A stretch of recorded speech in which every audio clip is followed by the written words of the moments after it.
melanoma is such a deadly cancer. And it's like one of those things where, well, the key is not to get it. Well, and my understanding of melanoma is unlike like a basal cell or some of these other skin cancers, you can't really prevent melanoma necessarily by not going out in the sun. It's like a blood cancer that it may come for you or it may not. They look at your family history. I don't know, but I remember doing a segment at NBC about these new therapies for it, like these blood therapies, these immune-based therapies that could potentially one day cure it. So what can you tell the average citizen about that? Well, you're absolutely right, Megan. So unlike basal cell and squamous cell, which are skin cancers that are non-lethal, that are very directly related to your time in the sun, melanoma is a little bit less clear than that. Now, it seems that there's some association with early in life sunburns or the frequency of severe sunburns, but it's not as clear a link. And it's clearly a much more difficult cancer to just say, here's the solution to not getting it. And so catching it early is essential. But the skin lesions that ultimately go on to become melanomas can be very tricky.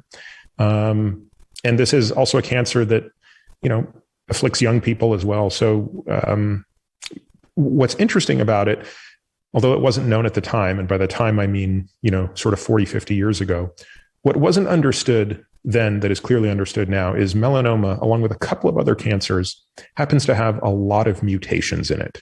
So I think everybody understands that cancer is a foreign sort of thing. It's a genetic thing where our cells basically become foreign to us and they grow without any regulation.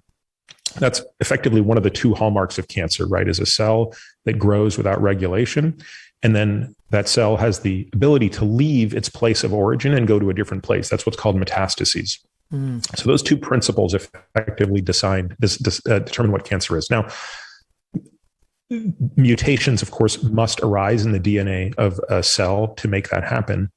And on average, a cancer cell might have 100, 120 mutations. Melanomas have many, many more mutations.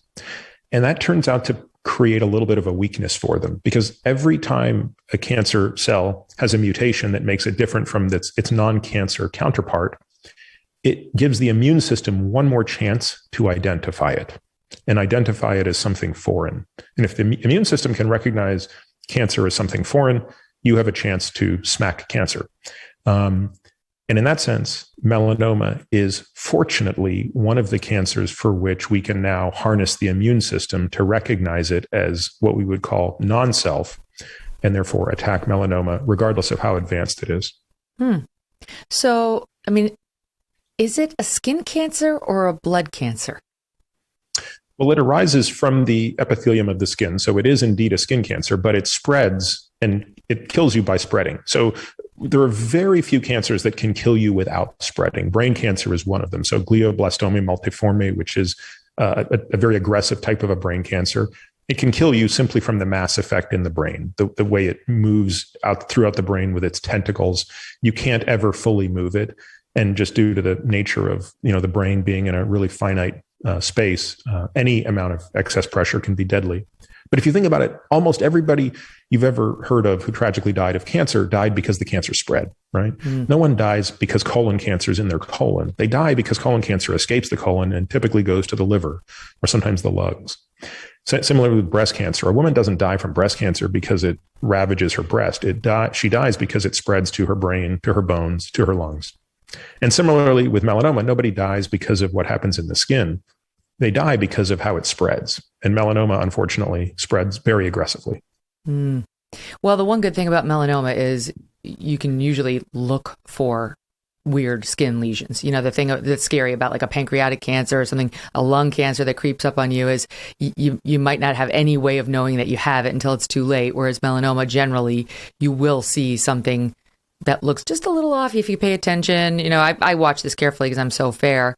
And I've told my audience the story before. I went to the one service that they take the pictures of all your moles all over your body. Yep. Yeah, you got to strip down naked, and they take all these pictures. Some strangers taking up close pictures of your freckles and your moles or whatever. And then what I didn't foresee, Peter, is that then they send you those pictures, and if you have the person at your mailbox collecting your mail as your assistant, she gets an eyeful. Yeah. But you raise an interesting point again, which is I think when you talk about the epithelial cancers, which are the ones that basically kill most people, that's sort of 90% of cancer deaths arise from these epithelial cancers. You can divide them into two types, those that are outside the body and those that are inside the body. So melanoma is obviously, it starts outside the body at the skin. And as you said, you can look directly at it. And by being able to look directly at it, you have a window in which you can intervene before it gets advanced. But what a lot of people forget is everything between the mouth and the anus is also outside the body. So esophageal cancer, stomach cancer, colon cancer, these are also cancers outside the body. And that's why, in my view, I think it's unacceptable for people to die from those cancers. We have the technology to be able to screen for those cancers. And furthermore, when it comes to colon cancer, which is one of the deadliest cancers in this country, it always progresses through a very predictable stage of polyp to cancer. In other words, every colon cancer starts as a polyp. And there's a period of time where a polyp is benign. And that's, most people who have had a colonoscopy probably recall, I went and had my colonoscopy and the endoscopist said, Mr. So-and-so, I took 3 polyps, we snipped them, we took them out, we did sent them to the pathology lab and they came back normal. And that's a good thing because there's a chance that those polyps will become ultimately malignant cancers. So it does break my heart anytime I hear of somebody dying of colon cancer. And in a way, it strikes me as somewhat more tragic than, say, pancreatic cancer, where I think we have far less of a handle on what the transition from normal to non-normal looks like. Mm-hmm. And because it's inside the body, it's much harder to screen for. Hey, thanks so much for watching. If you like what you just saw, hit the subscribe button for more clips and full episodes.